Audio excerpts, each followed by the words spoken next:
If you haven't seen already, Jagex recently posted a video showing a ton of random facts about old school RuneScape, but the part that really stood out the most was actually about 47 minutes in. This is the average old school RuneScape player's skill levels. This may seem very low, but when you take into account the fact that the average RuneScape player is between 27 and 32 years old and has to work full time, this makes a lot more sense. This money making guide is going to start with very low skill requirements and slowly work their way up throughout the video to higher level ones. Starting off at the low requirement of just 30 combat stats are the Chaos Druids in Edgeville Dungeon. If you're not sure how to get here, I highlighted the best route to take on the map, and you can teleport back to the bank using the Edgeville teleport on a charged Amulet of Glory. For the gear setup, you should use the best gear that you can equip. In the example, I used a rune set and a rune scimitar, but lower level items would work too. For your inventory, I recommend buying a looting bag from the Grand Exchange for about 50k, or you can get one as a drop pretty quickly too. If you're paying attention, then you should be able to easily get around 170,000 per hour here. Ents are the next method. You can fight these with 45 combat stats and 43 prayer, or 40 range if using the safe spots. The logs you get are based on your woodcutting level, so I recommend at least 75 to get magic logs. If you do this in the wilderness instead of the woodcutting guild, you will get 2 noted logs instead of 1, which would double your profit.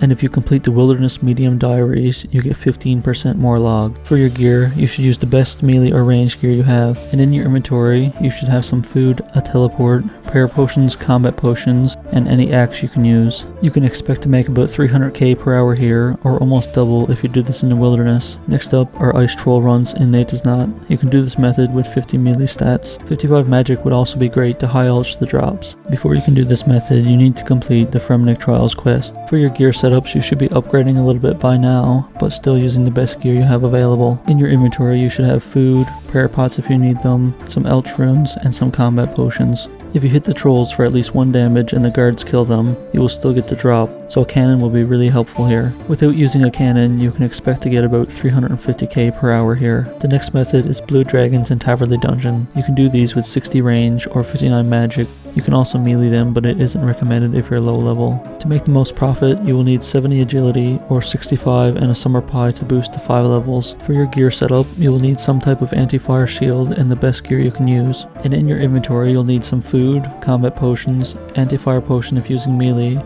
follow door teleports, and don't forget to bring your key. If you have 55 Slayer, broad bolts can be a great bolt to use. They're not very expensive and have the same bonuses as adamant. You can make around 375k per hour here and up to 500k if you have the agility shortcut unlocked. The next method is killing green dragons in the wilderness. You can start this with 60 range if you're safe spotting or 70 melee combat stats. It is in the wilderness, so I recommend only bringing 3 good items, so if you die, you won't lose too much. There are usually only bots here and not very many players, so you shouldn't have any trouble finding a world. For the gear setup, you can use the best D-hide you can equip to help against PKers using magic attacks, and your best stab weapon since green dragons are weakest to stab attacks. For your inventory setup, I'd recommend the best food you can afford, some Quam Bonds in case you need to double eat, a looting bag, some combat potions, and a 1-click teleport. You will need to pay more attention when you're here compared to the other methods because you're in the wilderness and can get attacked by another player if you aren't paying attention. You can expect to make about 400k per hour here. If you made it this far into the video, subscribe so you don't miss out on the next best moneymaker.